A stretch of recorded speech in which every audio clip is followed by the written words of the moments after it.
Hello प्यारे बच्चों, आपका रिंकू यादव चैनल में स्वागत है। आज हम प्रश्नावली 3.1 का पहला सवाल लगाएंगे।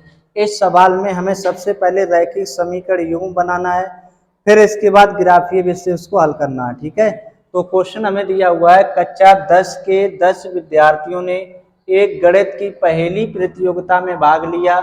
यदि लड़कियों की संख्या लड़कों की संख्या से 4 अधिक है तो प्रतियोगिता में भाग लिए गए लड़कों और लड़कियों की संख्या ज्ञात कीजिए।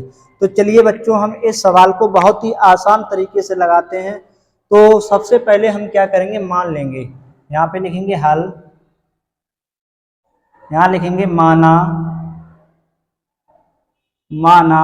लड़कों की संख्या, माना लड़कों की संख्या बराबर x, और लड़कियों की भी संख्या मान लीजिए, माना लड़कियों की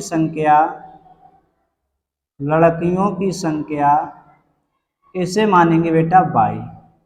हमने लड़कों और लड़कियों की संख्या को मान लिया x और y।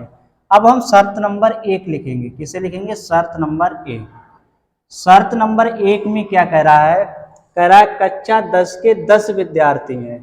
ठीक है, 10 विद्यार्थियों ने एक गणित की पहली प्रतियोगिता में भाग लिया। तो कक्षा में लड़के और लड़कियों की संख्या कितनी बेटा? 10 है। तो यहाँ लिखेंगे x + y बराबर 10। इसे डालेंगे समीकरण नंबर 1। अब शर्त नंबर 2 को देखते हैं। शर्त नंबर 2 क्या कह रहा है? शर्त नंबर 2 कह रहा है लड़कियों की संख्या लड़कों की संख्या से 4 अधिक है। तो यहाँ पर एक तरफ डालेंगे लड़के और एक तरफ डालेंगे लड़कियां। क्या डालेंगे? एक तरफ लड़के और एक तरफ लड़कियां। यहाँ पे कह रहा है लड़कियों की जो संख्या है वो 4 अधिक है। तो अगर 4 वही माइनस का दे तो बराबर हो जाएगी। ये y को इस तरफ ले आए तो x - y बराबर -4 हो गया। इसे डालेंगे समीकरण नंबर 2। अब हम समीकरण 1 समीकरण 2 देख लीजिए आप, ये हमने रैखिक समीकरण युग्म बना दिए हैं। जब रैखिक समीकरण युग्म बना लिए, इसे हम ग्राफीय विधि से हल करना है। तो हमें क्या करना पड़ेगा? सबसे पहले यहाँ पे लिखेंगे समीकरण 1 में x बराबर 0 रखने पर, समीकरण 1 में x बराबर 0 रखने पर, तो समीकरण 1 उठा लेंगे x + y बराबर 10। इसको लिख लिया। अब x की जगह पे हम क्या लगा देंगे? 0। जब 0 लगाएंगे तो 0 + y बराबर कितना हो जाएगा? 10। तो y बराबर कितना आ गया? 10। इसी तरीके से समीकरण 1 में अब y बराबर 0 लगाएंगे। पुनः यहाँ पे डालेंगे, पुनः क्या डालेंगे? पुनः समीकरण 1 में y बराबर 0 रखने पर, क्या रखने पर बेटा? 0। तो यहाँ पर हमारा समीकरण दिया हुआ, समीकरण 1 x + y बराबर 10। तो अब y की जगह पे 0 लगा देंगे, बराबर 10। तो x का मान कितना आ गया? 10। अब देखिए इसका एक डिब्बा बना लेंगे इस तरीके से। क्या बना लेंगे बच्चों? डिब्बा। इधर x डालेंगे, यहाँ y। जब हमने x बराबर 0 लगाया था तो y का मान कितना आया? 10। जब y बराबर 0 लगाया तब x का मान कितना आया? 10 आ गया। तो हमने इसको 1 को हल कर लिया। इसी तरीके से समीकरण नंबर 2 को हल करेंगे। इसको हल करेंगे समीकरण नंबर 2 को।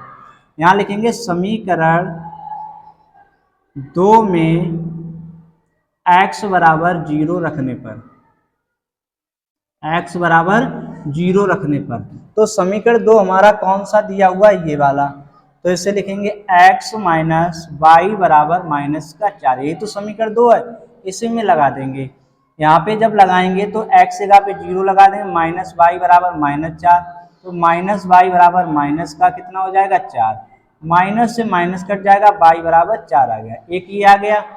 अब हम इसी तरीके से पुनः फिर दोबारा से बच्चों, पुनः समीकरण 2 में y बराबर 0 रखने पर, क्या रखने पर? 0 रखने पर। तो जब 0 लगाएंगे तो समीकरण उतार लेंगे। सबसे पहले x - y बराबर -4। तो x - y की जगह कितना लगा देंगे? 0 बराबर -4। x का मान कितना प्राप्त हो गया? -4। इसका भी बच्चों डिब्बा बना लेंगे इस तरीके से।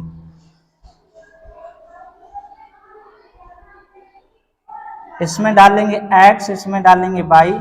जब हमने x बराबर 0 लगाया तो y का मान आया 4, जब y बराबर 0 लगाया तो x का मान आ गया -4। अब बच्चों हमने सबके मान निकाल लिए, हमें ग्राफीय विधि से हल ज्ञात करना, तो यहाँ पर क्या करेंगे, एक ग्राफ बनाएंगे इस तरीके से। यहाँ पे देखिए कहाँ से है, 4 दिया हुआ, यहाँ पे कितना 10 है, तो ऐसी गिनती लिखेंगे जिसमें 4 भी आ जाए और 10 भी आ जाए। तो यहाँ पर हम सबसे पहले 2 लिखेंगे, 4 लिखेंगे, 6 लिखेंगे, 8 लिखेंगे, 10 लिखेंगे। इसी तरीके से 2, 4, 6, 8, 10 यहाँ पर लिख लेंगे 2, 4, 6, 8, 10। इधर लिख लेंगे 2, 4, 6, 8, 10।